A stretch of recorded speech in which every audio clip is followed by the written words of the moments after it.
We talked about all the intermediate operations. As you saw, with these operations, we can build and customize our processing pipeline. Now, over the next few videos, we're going to look at a group of operations called reducers. They basically reduce a stream of objects to a single object, which is the answer we're looking for. For example, you can use the count method to count the number of elements in a string.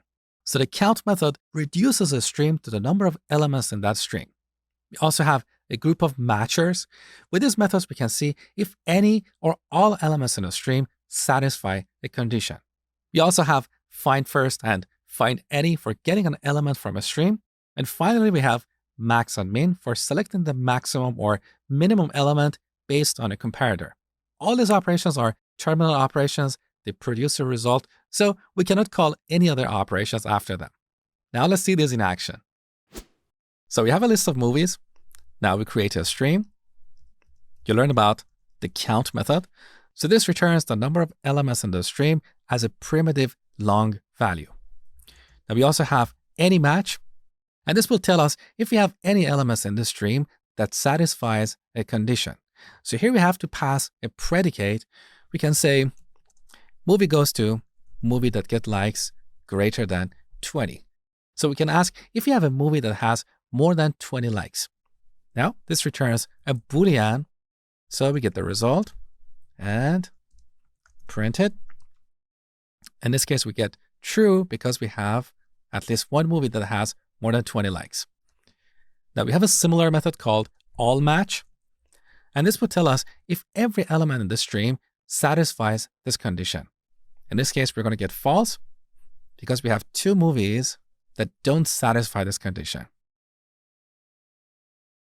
We have another similar method called non-match, and this will tell us if none of the elements in the stream match this condition. So these are the matchers. Now, we have another method called find first, and this will return the first element in the stream. Now look at the return type. That is an optional of movie.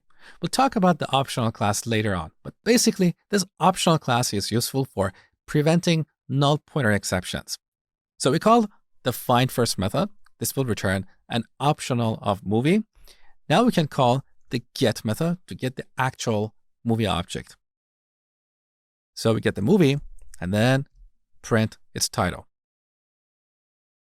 There you go. We have a similar method called find any. This will just return any elements in the stream.